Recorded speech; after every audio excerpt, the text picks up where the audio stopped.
Morning everyone, morning. How are you all doing?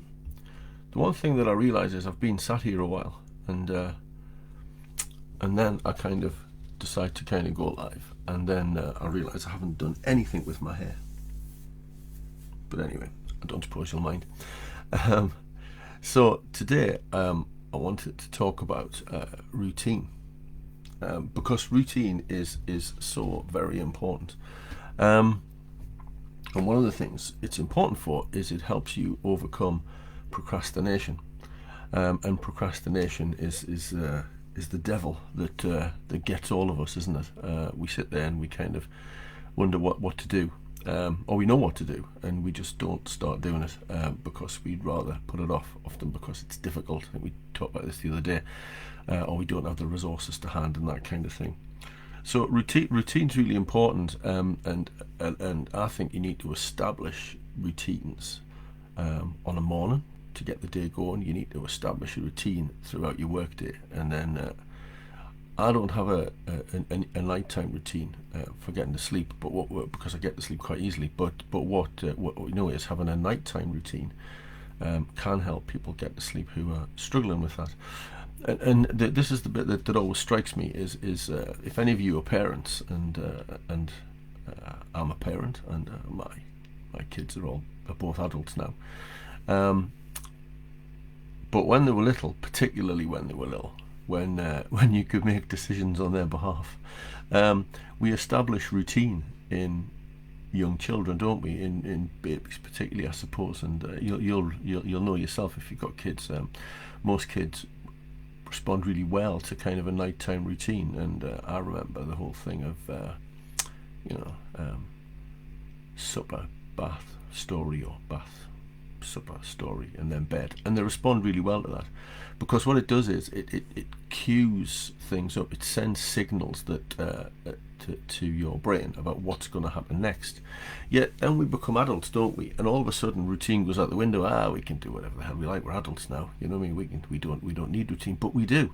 I've talked in other little videos and stuff about the fact that we're biologically, chemically programmed, and that has kind of precedent over that. Now, if we can tap into that to help ourselves be motivated for the day, then that's got to be a good thing. So, as we're waking up, as we're beginning to start the day, if we can have a routine that kind of wakes us up, prepares us. So my morning routine is it never all goes in the same order, but all the same things happen. So I tend to do my emails very early because I like to get them out of the way, so I can when it gets to kind of 8:30, 9 o'clock, I can really kind of start to motor. I like to do that. I like to get some exercise. I like to do some stretching. I've got a stretching routine that I do, and all of those things. And yours will be different. They don't have to be the same as mine. They don't have to be physical. They can be sitting having a cup of coffee and a reflect or a read or whatever. It's the fact that if you establish a routine, it kind of sets you up for the day. And one of the things about having a routine, so that every day you go through the same process. So every day I get up and I do my stretching, then I do my emails, and I then kind of have some breakfast, and then I'm ready for the day. Is you start to strip out of your life unnecessary decisions, because decision fatigue is a real thing. So we make hundreds, countless decisions every day, small ones, big ones, and we have to use up some of our psychological capacity every time we make a decision. So the more we can automate some of that, the less decisions we have to make. Like, for example, I feel a bit sad saying this, but this is the reality. One of the decisions that I've stripped out of my life is what I wear for work. And I wear black t-shirt, black jeans, black shoes. That's it. So I have a drawer full of t-shirts and black jeans. And I don't have to think about what to wear. And you'll have seen some people do this. The Facebook fella, Zuckerberg, he does this, and Steve Jobs did this, and it's not to be cool or anything, because it isn't really.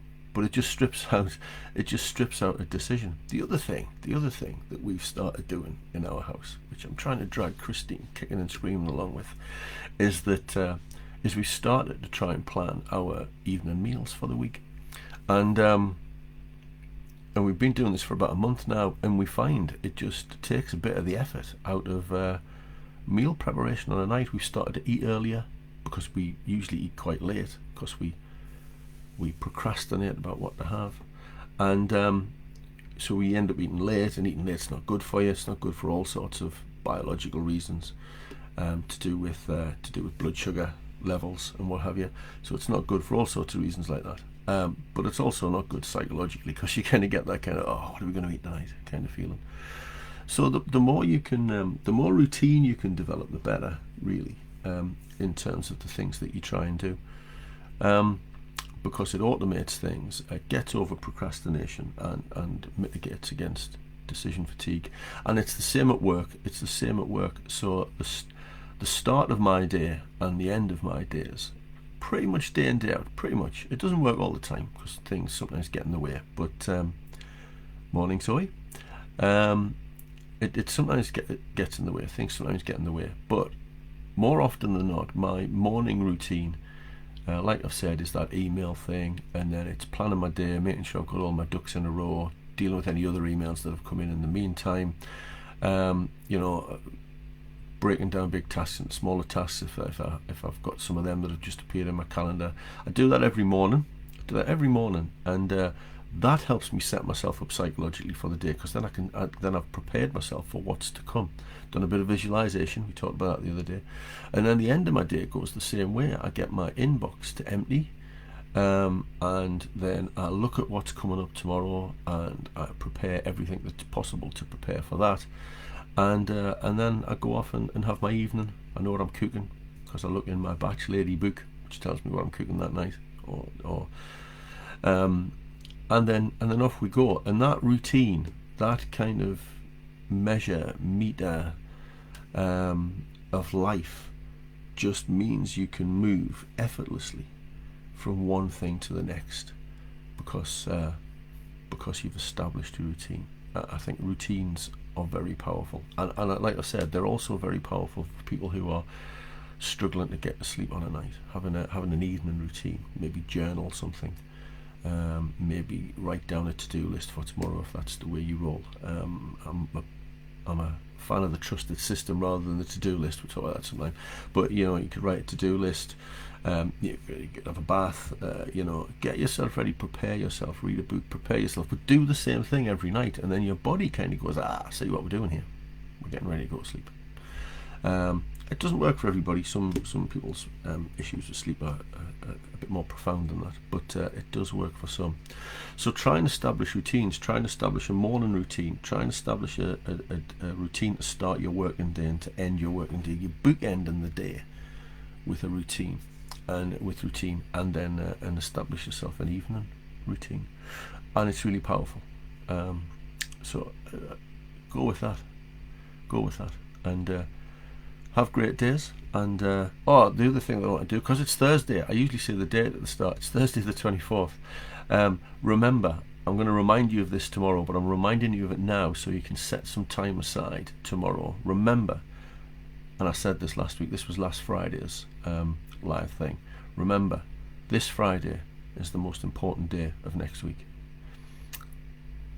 If you don't know what that means, have a look at last Friday's. Set some time aside for tomorrow, to make this Friday the most important day of next week, and I'll remind you tomorrow. Okay, take care, have good days.